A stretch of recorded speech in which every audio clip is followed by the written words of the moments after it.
I had just returned from yoga, balancing a to-go latte and a dry cleaning bag over one arm. Jacob had left his favorite navy blazer draped across the kitchen chair, the one he always wore to meetings.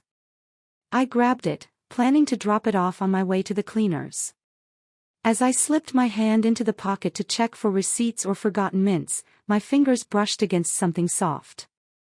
I pulled out a small, tangled piece of fabric and froze. For a long second, I didn't understand what I was holding. Then it hit me. My name is Christine, I'm 44, and that was the moment my stomach dropped out from under me. Jacob and I had been married for nearly 2 decades.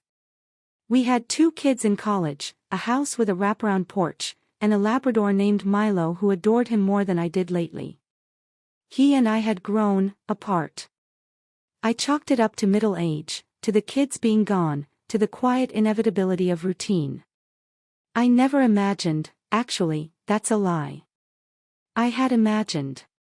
But I told myself I was being paranoid. Jacob had always been smooth, charming when he needed to be, vague when it benefited him. I didn't confront him. Not yet. A week later, I found an Uber receipt in the trash, downtown drop-off at 11:58 p.m. He'd told me he was at a client dinner in the suburbs. I took a photo of the receipt and emailed it to myself. I wasn't being petty. I was gathering facts. Because here's what Jacob didn't know, I've always managed our finances. Not just paying the bills or doing the taxes. I mean, I really managed them. The retirement accounts. The stock options. The savings plans. Even the trust fund his grandmother set up for our kids, he'd handed it all over to me years ago, too busy with work to be bothered. He assumed that meant I was dependent on him. He assumed wrong. I started going over our accounts again with fresh eyes. I set up new logins, reset passwords, downloaded every monthly statement for the past 2 years. I began documenting discrepancies. There was a second hotel charge, the Madison, boutique and overpriced. A necklace from a jewelry store I'd never set foot in. An unexplained cash withdrawal for $2,000 the same weekend he said he'd been visiting his brother in Connecticut. I started a spreadsheet. I labeled every suspicious charge, cross-referenced them with his calendar, tagged them by location. My hands shook the first night I did it. By the 3rd night, they were steady. I didn't know who she was. But I knew she existed. And that was enough. I called Hannah. She'd gone on to become a family law attorney, handling high-net-worth divorces for the last decade. "This isn't official," I said, my voice calm but low. "I just need to know what steps I'd need to take if I decided to go that route." She didn't flinch. "Tell me everything," she said, and I did. When I finished, there was a long pause on the other end. "You're in a strong position, Christine," she said finally. "Especially if you keep quiet for now. Don't tip your hand. Keep collecting. Keep separating what you can. And don't make a move until you're ready." I exhaled, my grip on the phone loosening. That night, I lay next to Jacob, who was snoring softly, unaware that I'd taken the first step toward ending our life together. The emotional storm hadn't passed, but a kind of cold, resolute clarity had taken its place. I wasn't broken. I wasn't even angry yet. I was preparing. After I found the panties, every moment I spent with Jacob felt like a performance. He didn't notice. Or maybe he did and just didn't care. That was almost worse. He kept coming home late, muttering about new business clients or drinks with the guys. I smiled, nodded, served dinner like nothing was wrong. But inside, I was unraveling and rebuilding all at once. I couldn't stop thinking about the panties, how brazen it was to leave them in his jacket. Was it a mistake? Or was it deliberate, a quiet, twisted dare? Either way, it wasn't enough. I needed more than fabric and intuition. I needed proof. So I did what every betrayed wife in the digital age does, I started watching. Jacob was always glued to his phone. Late-night texts, sudden calls he took in the garage, random chuckles when he thought I wasn't looking. I knew better than to try guessing passwords, he was too careful for that. But what he wasn't careful about was syncing. One evening, as I cleaned up the living room, I noticed his iPad charging on the side table. Out of habit, I pressed the home button. It opened. No passcode. I didn't even have to search. There it was, his text messages mirrored from his phone.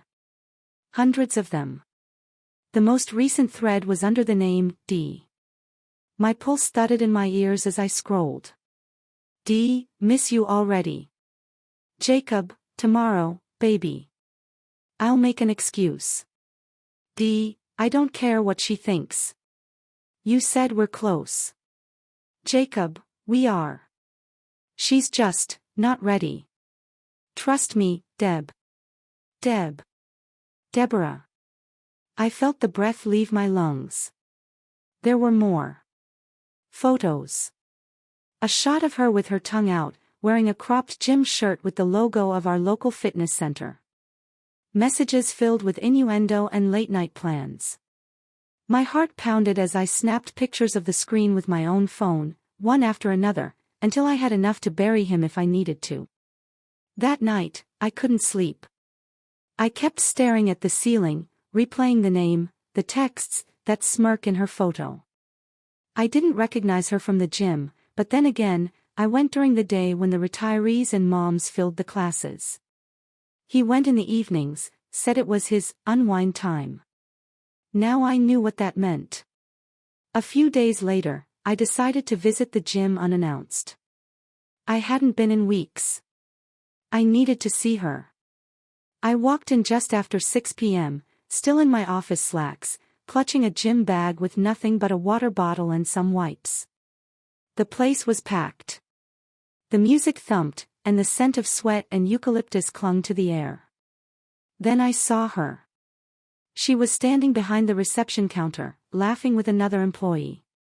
Blonde, early 20s, skin-tight leggings, too much lip gloss, and that same cropped shirt from the photos. The logo stretched across her chest like it was painted on. She was scrolling through something on her phone, smiling at the screen. I didn't need to see what it was. I already knew. I stood there, staring. She noticed me after a moment. Her eyes skimmed over my face, then flicked down to my designer coat and heels. Her smile didn't reach her eyes.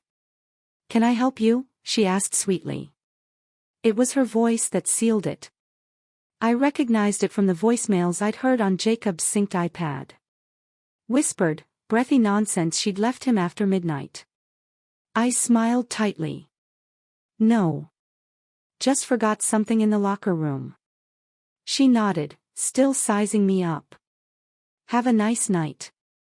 I turned and walked away, my skin buzzing with adrenaline and rage. I didn't go to the locker room. I didn't need to. I just left, got into my car, and gripped the steering wheel until my knuckles turned white. The next call I made was to my friend Karen. I saw her, I said. Her name's Deborah. She works at the gym. And she knew exactly who I was. Karen gasped. You confronted her? No. But I wanted to rip her teeth out with a dumbbell. That's vivid, she replied, trying to lighten the mood. I couldn't even laugh. My mouth tasted like copper. Christine, she said gently, you don't have to do this alone. Come over. Bring wine. So I did. Karen's living room smelled like candles and safety. We curled up on her couch with 2 large glasses of Pinot and a plate of stale crackers that neither of us cared about. As I told her everything, the texts, the iPad, the gym, she listened without interrupting. Her hand squeezed mine at all the right moments. When I showed her Deborah's photo, she rolled her eyes so hard I thought she'd pass out. This, she said, pointing to the phone, is who he's throwing away 20 years for. I guess she's exciting, I muttered. She probably thinks he's some silver fox. Karen snorted. Please. He's a polyester fox at best. We both laughed, finally. The sound felt foreign, but good. The next day, I waited for Jacob to leave for work. Then I opened my laptop and pulled up our financial accounts. I wasn't going to make a scene, not yet. But I was going to start making moves. I created a new bank account in my name only. Transferred a small portion of our savings, just enough to be subtle. I flagged charges I hadn't noticed before. Spa days, dinners, cash withdrawals, boutique clothing stores I hadn't shopped at since my 20s. I made copies of everything. Printed bank statements. Took screenshots. Stored them on a USB drive, tucked safely behind my dresser mirror. Then I called Hannah. I'm not ready yet, I told her. But I want to be. Then let's get to work, she said. Jacob didn't put up a fight when I told him to leave. There was a flicker of protest, something about needing time, not being ready, how this wasn't what he wanted, but I met him with silence, and that unnerved him more than yelling ever could. I gave him 1 week. No threats. No theatrics. Just a deadline. Karen sat with me that night, legs tucked under her on the sofa, glass of wine in hand. You did it, she said. You actually did it. I nodded slowly, staring out the window at the dim streetlight outside. He thinks this is temporary. That I'm bluffing. Karen snorted. Then he's a bigger idiot than I thought. True to form, Jacob moved in with Deborah by the end of the week. He packed quickly, sloppily, like he couldn't get out fast enough. Or maybe he was eager to start playing house with his new prize. Either way, he left behind a stack of unpaid bills, 3 dusty dumbbells, and a single suit jacket hanging in the closet. The place already felt lighter without him. The first few days were quiet. I kept to myself. Focused on work, yoga, cleaning out every drawer he had once claimed. There was something cathartic about deleting his old DVR recordings and tossing his cologne into the garbage. Jacob believed he'd walk away with half. He assumed he'd be entitled to the savings account, the house equity, maybe even my retirement plan. I never corrected him. Let him dream. Hannah had helped me prepare. Quietly, efficiently. Everything that mattered, every account that held real value, had been restructured under legal protection. His name had been nowhere near most of it for months. And so when the dominoes started to fall, I wasn't surprised. It started small. I overheard a friend at the grocery store whispering to another woman near the bakery aisle. Jacob? Oh, you didn't hear. He defaulted on the Porsche lease. They came and took it last week. I turned the corner and walked past them with my basket like I hadn't heard a thing. But inside, I was smiling. Deborah must have been furious. She'd gotten used to the idea of leather seats and valet parking. Now, they were both crammed into a third-floor apartment with peeling paint and a view of the parking lot. A week later, the gym membership got cut. Karen texted me a screenshot from the gym's community board. Apparently, Jacob had been flagged for a bounced payment and an outstanding balance. His usual bragging rights, his workouts, his supplements, his new wellness lifestyle, all vanished in the blink of a billing cycle. It escalated quickly from there. The travel rewards card I knew he relied on. Cancelled. The joint vacation fund he assumed he'd access. Gone. He tried booking a weekend getaway, probably for her birthday, or maybe to impress her after the car incident. The transaction failed. Twice. Then the calls started. First, the bank. Then a collections agency. Then, and this was the cherry on top, an email from the concierge travel service he bragged about to everyone. He'd missed a payment. They'd suspended his elite membership. He still hadn't called me. Not directly. But I knew he would. Eventually. And when he did, I was ready. It was a Tuesday afternoon. I was pruning the hydrangeas in the backyard when my phone rang. His name lit up on the screen like a ghost. I answered. Christine. He sounded tired. Yes. I said, keeping my tone light. I need to understand what's going on. The accounts. The cards. Everything's frozen. I know, I said simply. He waited, probably expecting more. Finally, he added, I thought we were splitting things evenly. That's cute, I replied, setting the pruning shears down. But no. You walked away from this marriage long before I asked you to leave. You don't get to cash in after betraying me. There was a pause. I could hear Deborah talking in the background, her voice rising. I didn't expect this, he muttered. That's the problem, Jacob. You never expected consequences. He didn't call back after that. But others noticed. Our mutual friends, mostly couples we knew from charity events and dinner parties, began to distance themselves. Some didn't know the details, but the gossip filled in the blanks. And Jacob, once the slick guy with the confident handshake and flashy watch, now looked like a cautionary tale in designer shoes he couldn't afford to resole. I overheard snippets at the club. He left Christine for that girl, and now he's practically bankrupt.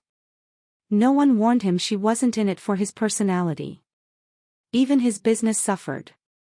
A quiet client drop here, a project delay there. People talk. And when whispers of financial instability reach the right ears, trust dries up fast. I didn't gloat.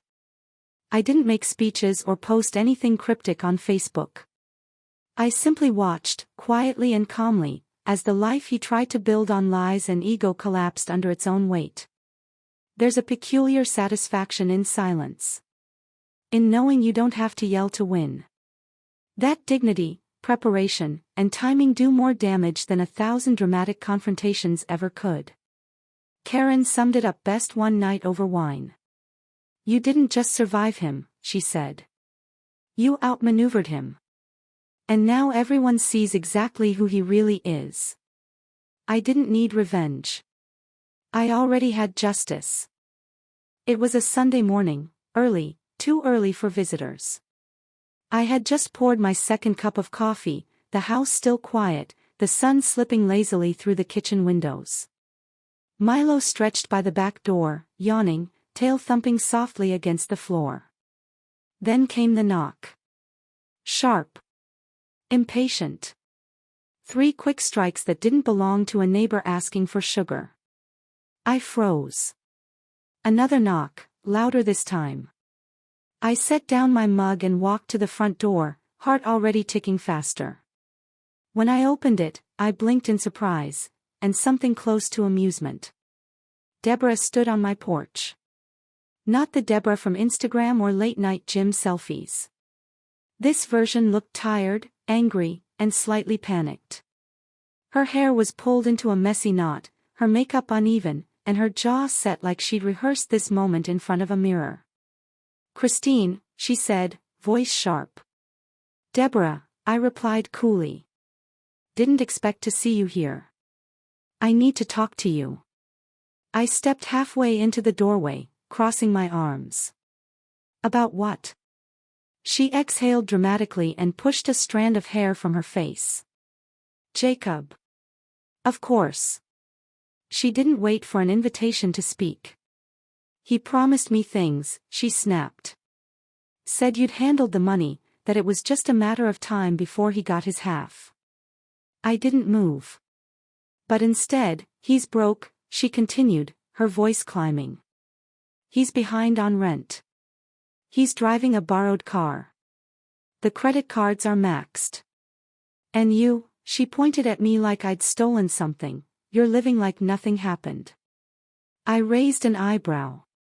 That's because nothing happened to me. You both made your choices. I simply prepared for mine. She blinked, as if my calm had taken the wind out of her anger. I gave up everything, she said, taking a step closer. I believed him. I left my job, my apartment. And now he says he can't even afford groceries. That's unfortunate, I said. But it's not my problem. You can't be serious, she snapped. You're the one with all the money. You could fix this. Pay him what he's owed. Or, she hesitated, then said it, or take him back. I stared at her, stunned. Not because of the words, but because she genuinely believed that was an option. You think I'd take him back? I asked quietly. He's drowning, she said. He needs stability. And you're the only one who can give it to him. I laughed once, short, dry, humorless. No, Deborah. He had stability. He had loyalty. And he traded it in for a fantasy. A fantasy that's now your reality. Her mouth tightened. I supported Jacob for years, I went on. Managed the home, the finances, the messes. I played the role he needed. But now, I owe him nothing. And I owe you even less. Her face flushed with a mix of rage and humiliation.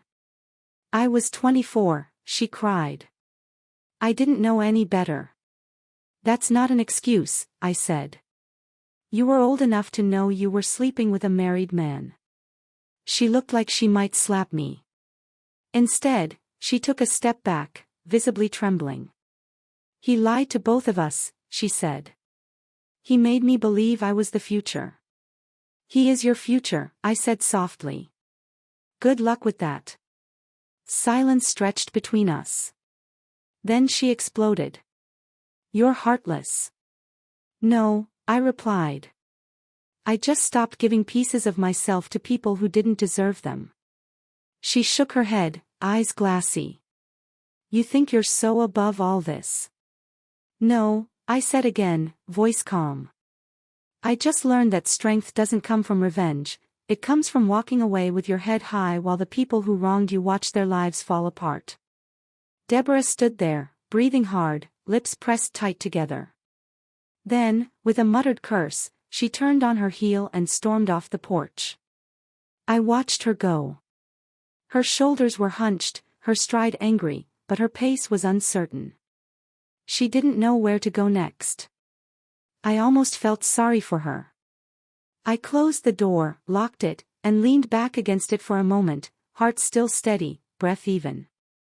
Later, I texted Karen, guess who showed up today? I'll give you a hint, raccoon lashes and a broken dream. Karen's reply came within seconds, I need wine, popcorn, and a full report. I poured myself a glass of wine and sat on the couch, looking out the window at the clear sky. For the first time in a long time, I wasn't waiting for the next shoe to drop. The storm had come and gone. All that was left was the rebuilding. Jacob still tried to contact me a few times after Deborah's dramatic visit to my porch. Texts mostly. The tone swung wildly, regretful, then angry, then manipulative. One said, I was lost. We could still fix this if you just let go of the past. Another, you're punishing me for being human. I didn't reply. Not because I didn't have things to say, but because there was no point. I wasn't interested in rehashing old battles with someone who couldn't even admit they'd lost. Karen came over more often after that. We'd sit on the patio with our usual dry Pinot Noir, our conversations ranging from silly to serious. She had a way of listening without interrupting, letting me laugh and rant and dream without trying to steer the wheel. One night, after a second bottle, I looked at her and said, I don't think I ever realized how lonely I was, until I wasn't anymore. She just nodded, smiling softly. That's how you know you're healing. Healing didn't come in grand moments. It came in the quiet ones. Clearing out the last of Jacob's files from the office. Donating his unused cologne. Rearranging the furniture just because I liked it better that way. I repotted all the plants, changed the bedding, and unsubscribed from the magazines he read but never paid for. The house didn't just look different. It felt different. I felt different. I reconnected with people I'd unintentionally drifted from. Friends who had felt the tension but never knew why. I joined a local women's business circle. I even went to a poetry reading one Friday night and ended up laughing over drinks with 3 strangers who now text me daily. Jacob's life, meanwhile, continued to unravel in ways both predictable and sad. Deborah left him. I heard it through Karen, who heard it through Lily, who heard it from a friend at the gym. Apparently, she'd had enough of the debt collectors and broken promises. She moved out one morning without warning and left him with an overdrawn bank account, a dying succulent, and a lease he couldn't afford. Karen once asked if I felt vindicated. I shook my head. Not really. She blinked. Seriously? I don't need to feel vindicated, I said. I just need to feel free. And I do. She smiled then, clinked her glass against mine. To freedom. To peace, I said.